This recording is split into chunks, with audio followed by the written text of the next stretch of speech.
Hello, welcome to McDoll's Strategy and Tactics, and thank you to our subscribers. In this series we play through each of the battles in the American Grant Campaign in Close Combat 4, the Battle of the Bulge. We use historical World War II US Army doctrine to plan and conduct each battle. We start on the strategic map. It is 0800 hours on December 21, 1944, and the weather is overcast. Artillery has been allocated, with 2 fire missions in reserve for the afternoon. There is no air support and no supply drops. In the last episode, the US 9th Armoured Division fought the German Kampfgruppe von Poeschinge from the Lehr Division at Auflise. The result was a total American victory, and the German Kampfgruppe was forced to disband. The next battle is at Dasburg between the US 7th Armoured Division and Kampfgruppe Waldenburg of the 116th Panzer Division. The road to Clerf has to be blocked to stop the German attack. Hills 459 and 462 must also be held at all cost, because they dominate the bridge. You should make all haste to take the bridge over the Our River to block the supplies that cross the river. If this area can be taken and held, the German attack will fail for lack of supplies. On the US side is an American armoured battle group from the 7th Armoured Division, under command of Brigadier General Clark. It moves fast and reserves are full. The company consists of 3 platoons. First platoon is a tank platoon, second platoon is an infantry platoon, and third platoon is a support platoon with 3 tanks and 2 half-tracks. The original squads from the last battle retain their names and statistics. Let's rename the new squad off camera. Now, let's review each of the squads. 3-1 is 3rd Platoon Headquarters Command Sherman. 1-1 is 1st Platoon Headquarters Command Sherman. 2-1 is 2nd Platoon Headquarters. 2-2 is a rifle squad. 2-3 is also a rifle squad. 1-2 is an M4 Sherman 75mm tank. 1-3 is also an M4 Sherman 75mm. 1-4 is also an M4 Sherman. 3-2 is an M5 Stuart 37mm light tank. 3-3 is also an M5 Stuart. 1-5 is an M7 Priest 105mm self-propelled howitzer. 3-5 is an M21 81mm mortar motor carriage. 3-4 is an M3 heavy machine gun half-track. 2-5 is a Browning 30 caliber medium machine gun. And 2-4 is an M9 bazooka team. Next, let's look at the map and conduct a commander's estimate of the situation.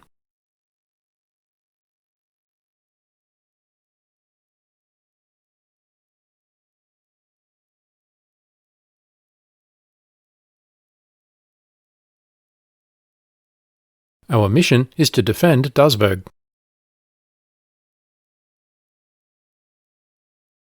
The River Our runs north-south through the area and is crossed by a bridge at the village of Dasburg. West of the bridge runs the road to Clerf, past Hill 462 in the north and Hill 459 in the south.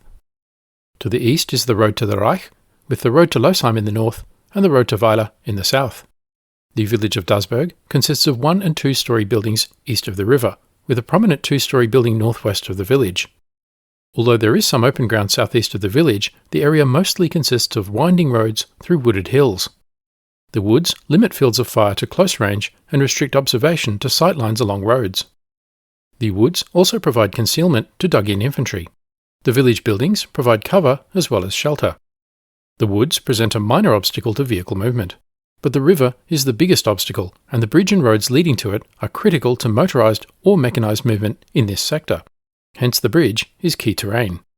From the east, the only real avenue of approach is along the road to the Reich through the village to the bridge. The roads provide the other avenues for advance or withdrawal to the north, west or south.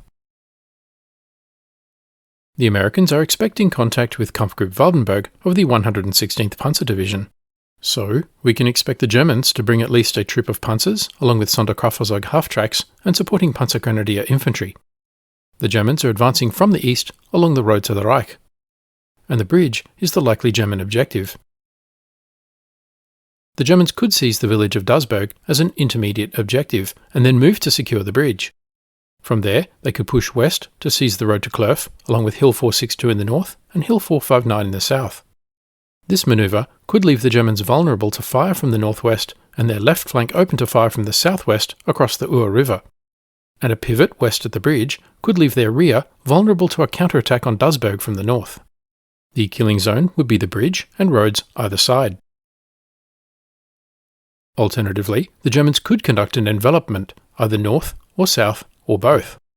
Instead of making directly for the bridge, the Germans could swing in a big circle around the bridge in either or both directions, clearing terrain as they go. Eventually, the bridge would fall into their hands through encirclement. To the south, their intermediate objectives could be the road to Weiler and Hill 459. To the north, their intermediate objectives could be the road to Losheim, the two-storey building, and Hill 462. The killing zones would be the road to Weiler south of the village and the road to Losheim north of the village. One option is for the Americans to defend the bridge. The tanks of 1st Platoon would occupy the slopes of Hill 462. They would bring concentrated tank cannon and machine gun fire down on any panzers, vehicles, or infantry approaching the bridge. The infantry of 2nd Platoon would occupy a defensive position in the woods northwest of Dasburg. They would also be in position to launch a local counterattack once the panzers were defeated. And the tanks of 3rd Platoon would remain behind the cover of the two-storey building, ready to counterattack once the panzers were defeated. This plan would concentrate fire from all 3 platoons into the killing zone around the bridge. But all this fire would still be frontal fire on the German panzers. The second option is for the Americans to prepare a counterattack. The Americans would leave the road to the Reich, the bridge, and the road to Clerf wide open. This would encourage the Germans to advance, extending their forces along the roadway, leaving their flanks ever more vulnerable. The Americans would present the Germans with 2 hard shoulders to shape their forces towards the bridge. These shaping effects are indicated by the green lines. To the south, the medium machine gun and bazooka from 2nd Platoon, reinforced by fire from the 105mm self-propelled howitzer from 1st Platoon, would form a strong point to deal with any German move to the south along the road to Weiler. To the north, the infantry of 2nd Platoon, reinforced by the tanks of 3rd Platoon, would form a defensive position in the woods to deal with any German move to the north along the road to Losheim. The tanks of 1st Platoon would be the counterattack force. They would occupy a forming up position behind Hill 459. Once the Germans were extended along the roadway, the Shermans would move rapidly in a counterclockwise direction, getting into the German rear and cutting the road to the Reich. The risk with this plan is that it would split the American company in 2, weakening each element if the Germans conducted an encirclement in either direction.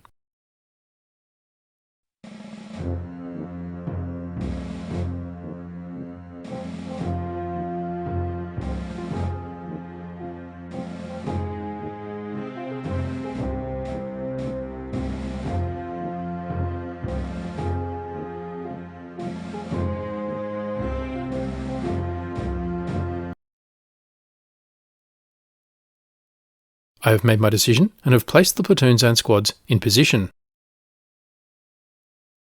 Counterattack it is.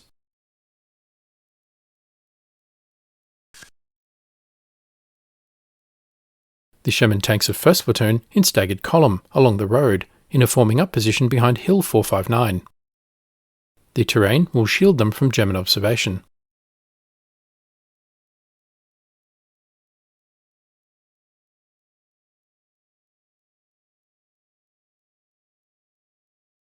The 105mm priest in a concealed position supporting the strong point with fires. The infantry of 2nd Platoon in an echelon defensive position in the woods north of Dasburg.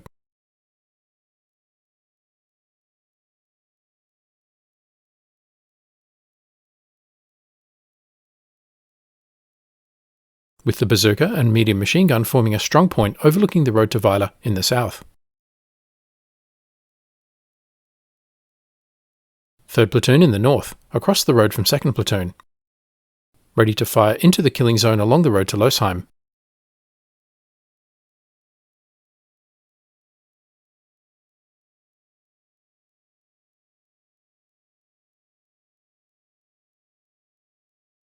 with the M21 81mm mortar motor carriage behind the two-storey building. And so we begin. Panzer, in the south.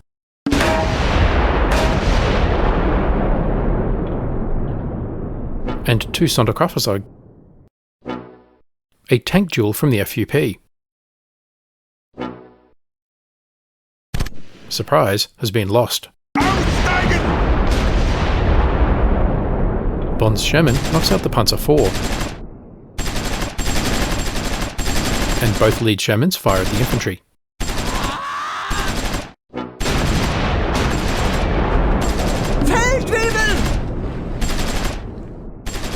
Four Panzers occupy the village of Dasburg.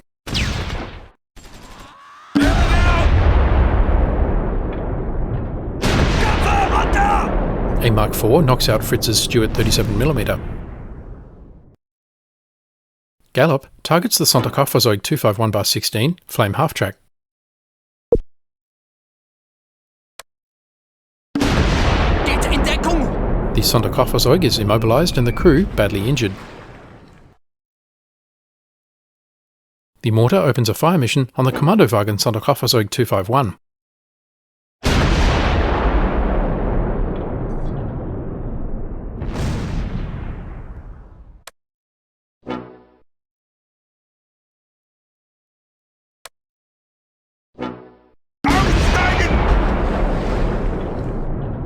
Gallop knocks out the Flame half-track. First Platoon has presented a very hard shoulder on the German left. Meanwhile, the Panzers are milling about in Dasburg. And we have lost a Stuart tank.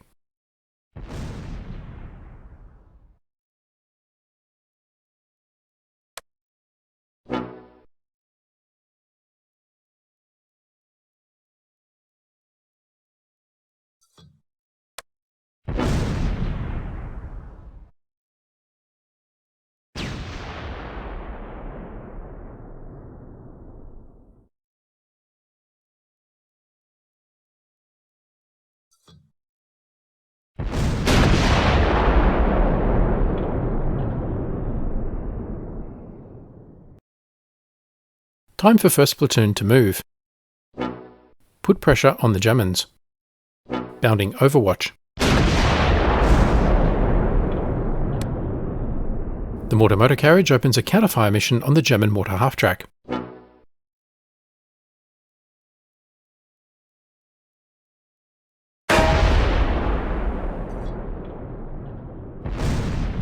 Gallop is putting frontal fire on the Panzer IV H 7.5cm in Dasburg. The German tank cannot see where the fire is coming from. And destroyed. And the Kommandowagen Sonderkraftfahrzeug 251.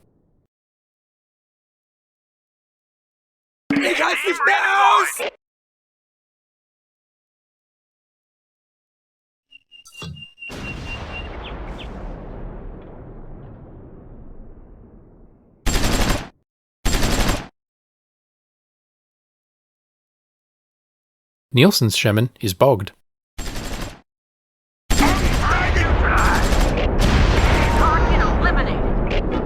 Leach's Sherman knocks out the mortar half-track.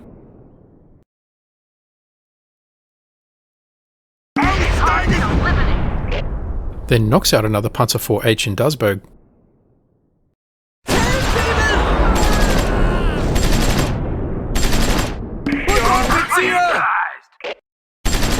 Change of plan. Bond and Gallop move north to a support by fire position on Hill 459. The Befehlspanzer 5G is on the move. Should be heading back to the Reich if he has any sense. Instead, he exposes his rear to the tanks of 3rd Platoon.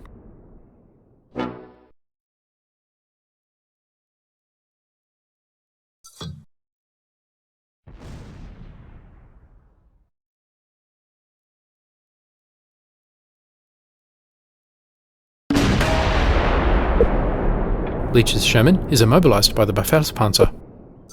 3rd Platoon prepares to advance for a rear aspect shot on the Befehlspanzer. Target eliminated!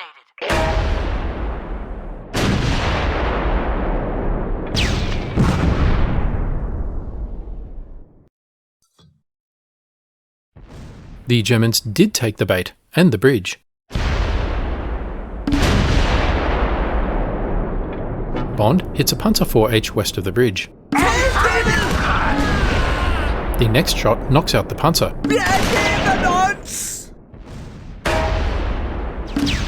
The Befehlspanzer is immobilized.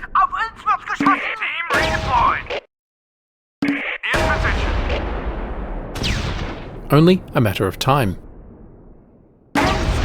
Hit! Total American victory. The battle ended because the Germans' force morale got too low and they were forced to retreat off the map. The Americans gained control of the map and the German battle group was forced to disband. The Americans won the battle because they control a greater number of crucial victory locations than the Germans. The Americans lost 2 killed, 2 wounded, 1 tank destroyed, and 1 tank damaged. The Germans lost 8 killed, 14 wounded, 1 prisoner, 5 tanks destroyed, and 3 half-tracks destroyed. Let's examine the American squads. Sledge, in Gallup's command Sherman, is credited with a tank, a Sonderkofferzeug, and the Bronze Star, and shares credit for another tank with Ford. Seal is credited with another tank and adds the Combat Infantryman's badge to his Bronze Star. Cone and Lowell in Leach's Sherman are each credited with an armoured vehicle kill. Sadly, Keach is badly wounded. Kang and Eriksson in Nielsen's Sherman share credit for a tank kill, and Eriksson is also credited with an armoured vehicle kill.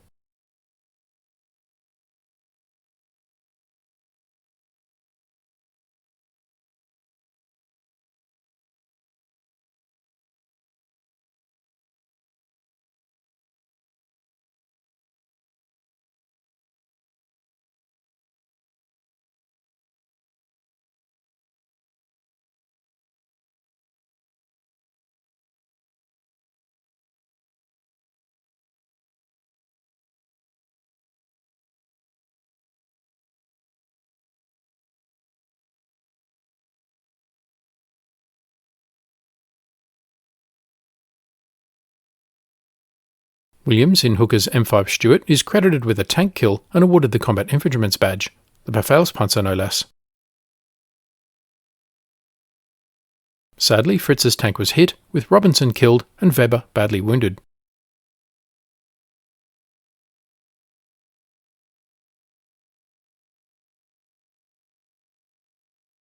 And Fortner, the M21 81mm mortar motor carriage driver, is killed by a shell splinter while operating the mortar.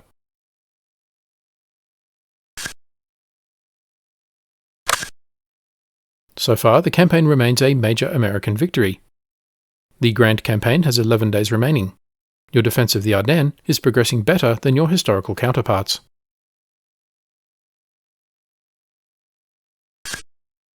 Over the campaign, cumulative American losses are 383 killed in action, 392 wounded in action, 46 tanks, 5 armoured vehicles, and 18 guns.